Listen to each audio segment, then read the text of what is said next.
Step 1 of lighting a smoker is to first clean the smoker and scrape out any clogging soot from inside the nozzle. So here you can see we're just using a hive tool, scraping out all that soot, and also if there's any leftover debris in your smoker, you can make sure to dump that out as well. Next, use a match or a lighter, in this case we're using a torch, and ignite a small piece of newspaper or punk dry wood and drop it into the smoker. So here we've added brown paper towel into the bottom, and then we're lighting it with our torch while using the bellows to give that fire some air. You can close your lid at this point to make sure that no sparks escape. Then drop on top of this a small amount of dry fuel.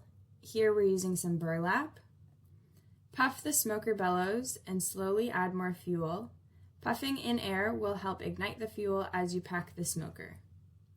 Do not overpack and make sure the fuel is well lit and smoking well. Be careful not to get burned.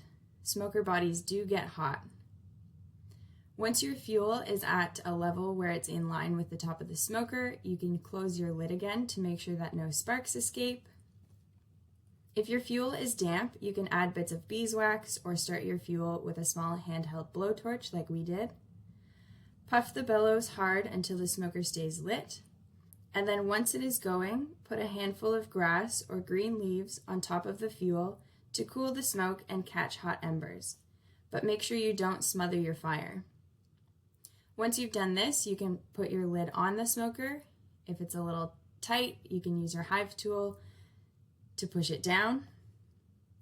Do not pack the fuel cylinder too tightly and keep filling it periodically with fresh fuel. A well-stocked large smoker should last 30 to 45 minutes.